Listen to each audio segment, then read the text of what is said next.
Hello everyone. Production management में आज के लेक्चर में डिस्कस करेंगे requirements of N efficient system of production planning and control. N efficient system of PPC.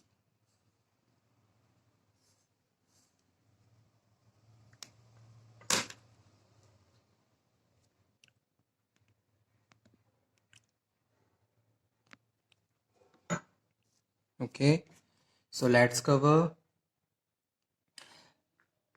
यानी कि कौन कौन सी रिक्वायरमेंट्स होती हैं जो हमारे production planning and control system को और ज़्यादा एफिशिएंट बनाती हैं। तो ये टॉपिक आज के लेक्चर में हम डिस्कस करेंगे। स्टूडेंट, किसी भी टॉपिक को समझने से पहले आपको उस टॉपिक को समझना चाहिए। कोई भी सब्जेक्ट है, उसमें कोई भी टॉपिक है, तो टॉपिक को स्टार्ट करने से पहले टॉपिक को समझिए कि टॉपिक है क्या, क्या पूछा गया है इसमें। ठीक है, तभी आप बेटर तरीके से उसको अंडरस्टैंड कर सकते हो। तो यहाँ पे हम डिस्कस करेंगे कि भाई ऐसी कौन कौन सी रिक्वायरमेंट्स हैं जो हमारे पीपीसी सिस्टम को और ज़्यादा एफिशिएंट बनाती हैं। ठीक है, तो वही हम डिस्कस करेंगे। तो यहाँ पे मैं साथ के साथ थोड़ा कंटेंट भी लिखता रह रहा हूँ ताकि आप इजीली उसको समझ सकें।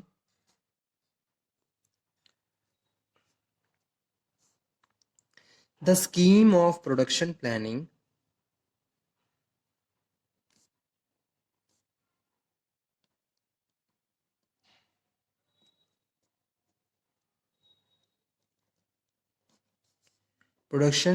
And control system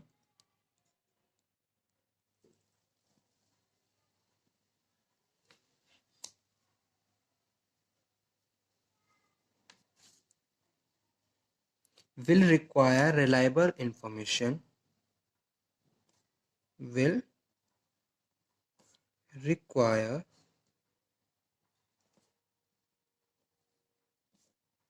reliable information about productive capacity,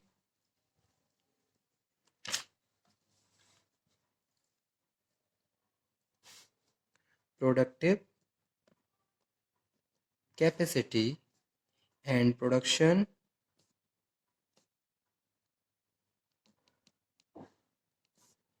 standard. A sound organizational structure,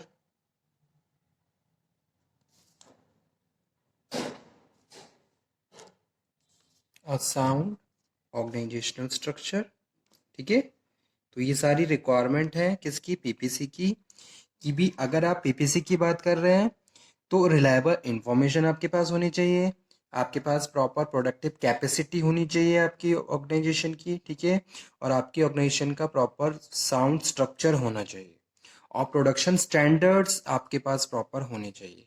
किन स्टैंडर्ड पे आप काम कर रहे हो, एज वेल एज ट्रेंड और कॉम्पिटेंट ह्यूमन रिसोर्स होने चाहिए। ट्रेंड एंड कॉम्पिटेंट पर्सोनल, जिसको हम बोल रहे हैं यहाँ पे। ठीक है, for its successful operation, for its successful operation. किसी भी फैक्ट्री में, किसी भी मैन्युफैक्चरिंग यूनिट में अगर आप चाहते हो कि आपकी PPC production planning and control effective रहे, production planning system more and more effective रहे, then you have to take a reliable information about the market, about your internal your organisation, internal factor दोनों की ही। ठीक है, second thing क्या है, you have to know about your production capacity also, कि भी आपकी फैक्ट्री कितना प्रोडक्शन के लिए कैपेबल है, कौन कौन से रिसोर्सेज आपके पास प्रॉपर अवेलेबल है, according to the present scenario which kind of resource required and which type of resource you have. Okay, you have to know this very carefully. After that you have to know about the production standards also, किन standard पे काम करना है, आज के time में कौन सी policy, कौन सी स्ट्रेटेजी फ्रूटफुल है। ठीक है, आपकी ऑर्गेनाइजेशन का साउंड स्ट्रक्चर होना चाहिए, ऐसा नहीं कि पूरा स्कैटर्ड स्ट्रक्चर है, कोई भी स्ट्रक्चर या फिर कोई स्ट्रक्चर ही नहीं है, everything is haphazard in manner. Okay, तो इस तरीके का नहीं होना चाहिए। एज वेल एज आपके पास आपकी ऑर्गेनाइजेशन में ट्रेंड, स्किलफुल पर्सन्स होने चाहिए, वर्कर्स होने चाहिए, ठीक है, ताकि आप सक्सेसफुली सारे ऑपरेशंस को प्रोसीड कर सको, ठीक है। So reliable information about productive capacity and production standards.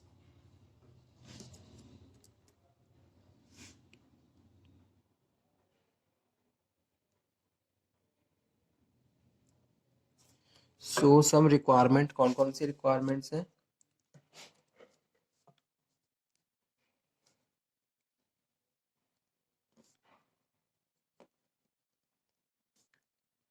So main requirements are, first one is reliable information about productive system,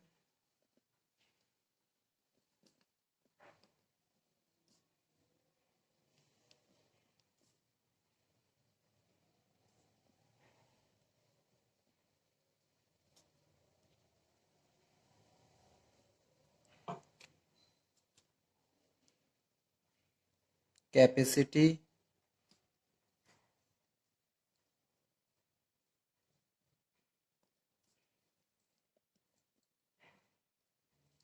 and production standard। Second one है complete knowledge of product be manufactured,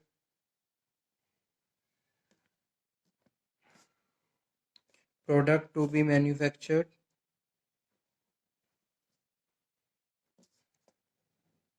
complete knowledge, जो भी product आप manufacture कर रहे हैं उसके बारे में कंप्लीट नॉलेज आपके पास होनी चाहिए, अगर आप एज अ प्रोडक्शन मैनेजर भी काम कर रहे हैं या पीपीसी मैनेजर भी काम कर रहे हैं। कभी कभी ऑर्गेनाइजेशन में कुछ ऑर्गेनाइजेशन स्टूडेंट्स ऐसी होती हैं जहाँ पीपीसी मैनेजर्स भी होते हैं। अलग अलग, अगर कोई बड़ी यूनिट है तो प्रोडक्शन मैनेजर होगा, साथ के साथ production planning and controlling manager भी होगा जो डिसीजन मेकिंग करता है अबाउट द प्रोडक्शन, ठीक है। हालांकि दोनों कोऑर्डिनेट तरीके से काम करते हैं। Product to be manufactured, complete information about that you have possesses, okay. क्या प्रोडक्शन करना है, किस तरीके का हमारा प्रोडक्ट है, उसके लिए कितने स्किल्स चाहिए होंगे, किस तरीके का रॉ मटेरियल मंगवाना है, कौन सी टेक्नोलॉजी अडॉप्ट करनी है, कौन सा मेथड आपको अप्लाई करना होगा। Detailed information about the number and type of each machines, detail information about type and each machine, जितनी भी मशीन्स आपकी फैक्ट्री में इंस्टॉल हैं आपके पास उन सभी मशीन्स की डिटेल इंफॉर्मेशन होनी चाहिए और पता होना चाहिए कौन सी मशीन किस टाइप की है, कहाँ किस तरीके से हम यूज़ कर सकते हैं, ठीक है। और उसकी प्रोसेसिंग कैसे होनी है, कंप्लीट डेटा एंड पावर, किस तरीके से speeds feeds of all machines, किस मशीन को किस तरीके से रन करना है, ऑपरेशंस इश्यूज, ये सारी चीज़ें you have to know very clearly. After that next one है full information relating to the production material, full information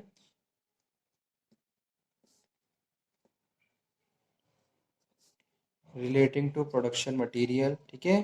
production में जो भी मटेरियल यूज़ होने वाला है उसकी पूरी इंफॉर्मेशन, कहाँ से आ रहा है, कितने वेंडर्स हैं, कौन सा सप्लायर लेके आ रहा है, किस क्वालिटी पे और किस प्राइस पे वो हम परचेज कर रहे हैं। All this information must be purchases by authorise person. और accurate knowledge of job analysis, accurate knowledge of job analysis, particulars so as the work to be performed and the type of skills required। अगर बहुत सारे operations हैं जैसे कि production में बहुत सारी एक्टिविटीज़ बहुत सारे फंक्शंस परफॉर्म करने होते हैं, तो कौन क्या ड्यूटी, कौन क्या टास्क परफॉर्म करेगा, this also will be clear by the production manager. You have to divide the work in the different workers according to their skills and their knowledge, ताकि आप भी प्रॉपरली उनको सुपरवाइज कर सकें, understand कर सकें और डे टू डे टारगेट्स आप टाइम पे अचीव कर सकें, ठीक है। आफ्टर दैट नेक्स्ट वन है information relating to completion times of all previous operations and their actual cost. ठीक है.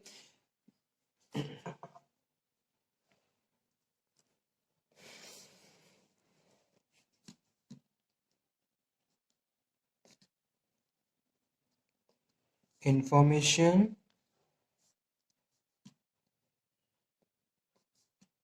अबाउट कंप्लीशन टाइम, यानी कि कोई भी एक ऑपरेशन या कोई भी एक एक्टिविटी कितने टाइम पीरियड में कंप्लीट होगी और उसके लिए कितनी टोटल कॉस्ट लगेगी, ये भी प्रॉपर आपका एस्टिमेशन होना चाहिए. Completion time and all previous operations, जो भी आपने प्रीवियसली ऑपरेशंस परफॉर्म करे हैं उनकी actual cost, there actual cost, कितना आपने वहाँ पे कॉस्ट बेयर किया था. ठीक है. तो ये सारे क्या हैं, these all are important requirements of efficient system of production planning and controlling. ठीक है. तो ये टॉपिक आज के सेशन में हमने यहाँ पे फिनिश किया. किसी भी स्टूडेंट को कोई डाउट हो, कोई क्वेरी हो, तो वो दोबारा से डिस्कस करे, दोबारा से पूछ ले मुझसे. ठीक है. टॉपिक वाज वेरी इजी, बस हमें ये समझना था कि पीपीसी को कौन कौन सी रिक्वायरमेंट्स और ज़्यादा एफिशिएंट बनाती हैं. तो जितनी भी फैक्टर्स, जितनी भी इंफॉर्मेशन है जो हमारे प्रोडक्शन से रिलेटेड है, वो सारी इंफॉर्मेशन हमारे पास होनी चाहिए, इनपुट से लेके आउटपुट तक. ठीक है. बीच में जो भी प्रोसेस किया है, इनपुट्स में जितनी भी चीज़ें यूज़ कर रहे हैं, उनकी सारी इंफॉर्मेशन आपके पास होनी चाहिए, आपको प्रॉपर पता होना चाहिए. ठीक है. कौन सा मेथड यूज़ किया, आउटपुट कैसे आपने जनरेट किया, cost, budgeting, all matters consider in the requirement of an efficient system of production planning and control. So okay, thank you very much. इस टॉपिक को मैंने यहाँ पे फिनिश किया.